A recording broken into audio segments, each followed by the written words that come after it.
Students, have you ever wondered why the wires that you use are not made up of plastics? Why they are only made up of copper and some other metal?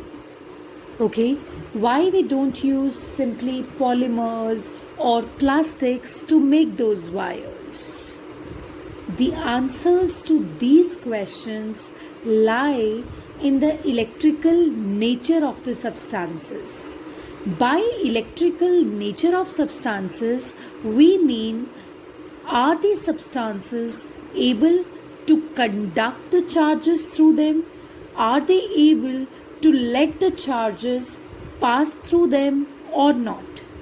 So in this video, the first part of this video will deal with the electrical nature of the substances, where we will be studying that how the substances are categorized on the basis of their electrical nature. So here we go. We have first category as conductors. What are conductors? Conductors are those substances which allow electricity to pass through them, which contain so many free electrons that eventually they become a pool of free electrons, and what we see that electrons can move from one place to the other inside a conductor with a very important, with so much ease.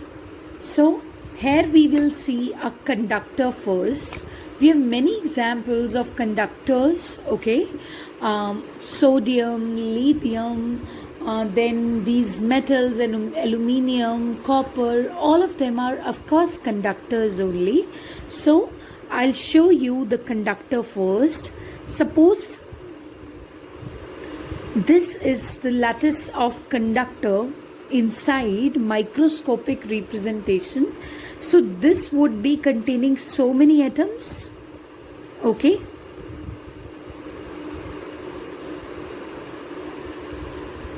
Fine, this would be containing so many atoms, and conductors have something special about them, that their electronic configuration is such that they have free electrons in the outermost shell.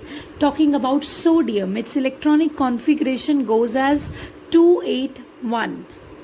Its shell-wise configuration. I am not going to SPDF and all. So basically the shell-wise configuration is this. So the last shell is containing one electron. So that one electron in the valence shell acts as a free electron. So what is going to happen? How does it act as a free electron? We need to see that. So this is that one electron in every sodium atom. I've drawn it, and now I'll be drawing the nucleus. Suppose this is the nucleus of these atoms. Now what is going to happen? Can you see these free electrons? These free electrons, when they are revolving, they are equally attracted by the nucleus of the other atom. Similarly, this free electron is equally attracted by the nucleus of other atoms. So what eventually happens, that due to this attraction, they are rapidly moving all in the lattice. Okay, and whenever an electron leaves its place, momentarily a hole is created, but that hole is filled up so soon, in 1/100th part of a second, that we eventually do not see any hole in a conductor. So what we see a pool of free electrons. Why are we calling them free electrons? Because they are able to move anywhere in the lattice of the conductor. Okay, they are not able to get out, to come out from the lattice of the conductor. They are staying there. There's no doubt about it. But yes, inside the lattice they are so free to move about that they move from one place to the other inside the conductor at at an ease, right? So this happens. Next is, okay, sorry, I messed up something. Conductors are also categorized further, and we need to discuss the types of the conductors. When we talk about conductors, we have metallic conductors that I've already discussed with you, like this. These are metallic conductors like sodium, gold, this silver, aluminium. All of them are metallic conductors. In metallic conductors, what are the charge carriers? Free electrons are the charge carriers. And why do we say that they conduct electricity? Because suppose you have a metallic conductor here, right? This is a metallic conductor. Suppose you have a metallic conductor here, okay? And when you are going to place this very metallic conductor in an electric field means the application of potential difference. The application of potential difference, where you are applying a battery to let the charges move. Okay, so this is a metallic conductor. This is a potential difference applying source, and we know that there are many free electrons. In fact, there's a pool of free electrons in the conductor. So now what eventually is going to happen? Whenever the two ends of this very metallic conductor are connected to a battery, see, they are connected to a battery, positive and negative. So what is going to happen? Those free electrons will be pulled towards the positive terminal of the battery. Since they are very negative and the terminal is positive, so they are going to be pulled towards that positive terminal. And thereby, what are we seeing? That eventually charges are moving, charges are getting conducted. So when this is happening, there's no doubt that the conduction is taking place. So this is metallic conductor before you. Okay, you can take many examples. And the next type we have in conductors is electrolytic conductors. I repeat, we have electrolytic conductors. What are electrolytic conductors? These conductors are a bit different. Usually, electrolytes we have. Those electrolytes like NaCl, they are polar molecules. Polar molecules in the sense they have, they have ions. They are made up of ions, and ions can be positive and negative. Okay, so let's have a look. Suppose you have NaCl. NaCl. Now this is an ionic compound. So when does it become an electrolyte? Whenever you will dissolve it. Okay, so in water. So whenever this is dissolved in water, it becomes an electrolyte, because water has such a big dielectric constant that it eventually reduces the forces. I'll show you how. Suppose you have water and you have placed NaCl also. You have placed NaCl also in this beaker. So now this NaCl is going to get decomposed with the action of water, and when the decomposition takes place, we have Na plus and Cl negative. Na plus is of course a positive ion, and Cl negative is of course a negative ion. Okay, so whenever these two ions get liberated, don't you think that if you have kept some electrodes in this very beaker, see, I'm going to draw it again to give you a clear picture. This time you have dipped two electrodes in the NaCl solution, which is an electrolytic solution, and one of these electrodes is connected to positive terminal of the battery and the other electrode is connected to the negative terminal of the battery. So that's how one electrode of course becomes a positive electrode and the other electrode of course becomes a negative electrode. So we do have here cathode and anode. Okay, you got it? Anode is the positive one and cathode is the negative one. Clear? Now let's have a look what is going to happen here.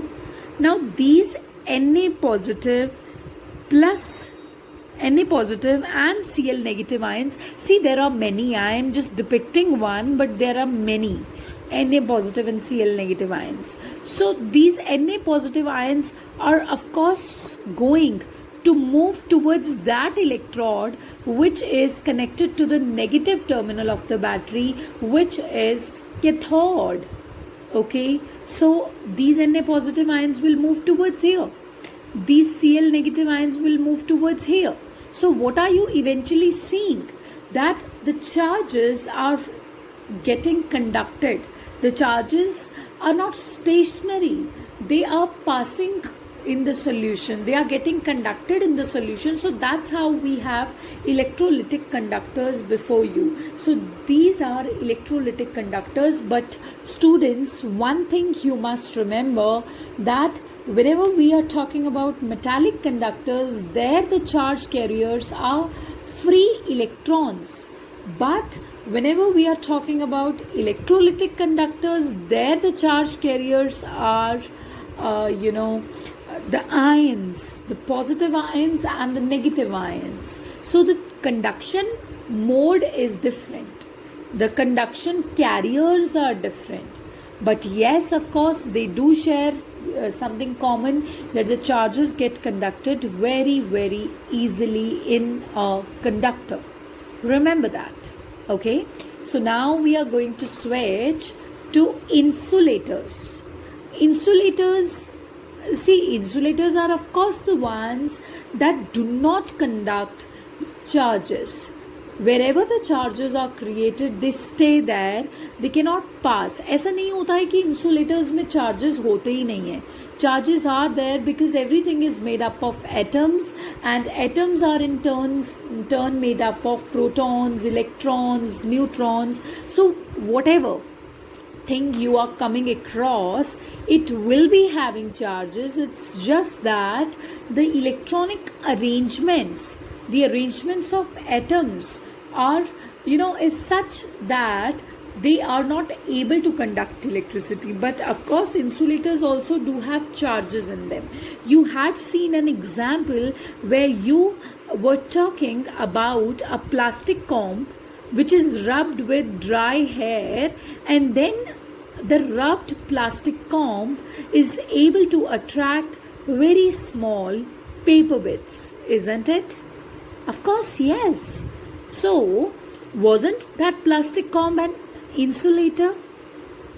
Okay, but still it was able to attract those paper bits, because क्या हुआ कि जब आप उसे rub कर रहे थे with your dry hair, charges were getting created and those charges stayed there where they were created. And since those charges stayed there where they were created, they are able to attract paper bits. It's as simple as that. So these are insulators for you. Next is dielectrics. So there are many examples of insulators also, like rubber, plastics, etc. So next we are going to discuss is dielectric. What is a dielectric? It's a new term. So dielectrics are insulators only. Remember that. Dielectrics are insulators only. It's just that dielectrics have special properties in them, that they can store charge, a large amount of charge in them, and whenever something is capable of storing charge, it is capable of storing energy as well. So yes, now we are going to discuss dielectric. Okay, suppose you have some polar molecule, and that is otherwise an insulator, but if you will see, you have some polar stuff. Suppose this is a dielectric lattice, and this is some positive plate and this is some negative plate. We have two plates, one is positive and the other is negative, because this very plate is connected to the positive terminal of the battery and this plate is connected to negative terminal of the battery. So, and in between we have a dielectric. So let's have a look how we are going to study dielectrics. Now, dielectrics are usually insulators. So if they are insulators, that means that they cannot conduct charges. The charges cannot flow in them. Wherever they are created, they stay there. Okay, so these things we are quite aware of. So what is going to happen? Dielectrics have many atoms here. And those many atoms over here, they have the centers of positive charges and centers of negative charges. Now the clusters, the atoms are present in clusters, so the negative charges in the clusters would tend to align themselves near the positive plate. See, this is a positive plate, this is a negative plate. Now negative charges, which are electrons, of course, those electrons would tend to align themselves near the positive plate owing to the attraction between unlike charges, right? And then we have positive charges as well. Those positive charges would tend to align themselves near the negative plate. They will be facing the negative plate. Again, the reason being the same, the attraction between unlike charges. Again, we have many clusters here. Negative charges would be attracted towards the positive plate and positive charges would be attracted towards the negative plate. And this is how we have many clusters over here. So this is a dielectric. This is a dielectric because dielectric, see I am going to summarize what you have seen just now. Okay, in dielectrics what happens, that the substance gets polarized. It eventually acquires a polarity. It eventually acquires negative and positive charges like this, and it stores the charges so this is dielectric before you. So all the dielectrics are insulators, but all the insulators are not dielectrics, because charge conduct नहीं हो रहा है but charge develop तो हो रहा है. ऐसा नहीं है कि चार्ज वायर्स में जा रहा है डाइलेक्ट्रिक से निकल कर. It's not happening. It is staying there, but of course, yes, we have lots of charges over here which are created due to the presence of these two plates, where one plate is of course positive and the other is negative. So these are dielectrics. So what we had started conductors, we have started insulators, and then we have started dielectrics. Okay, thank you.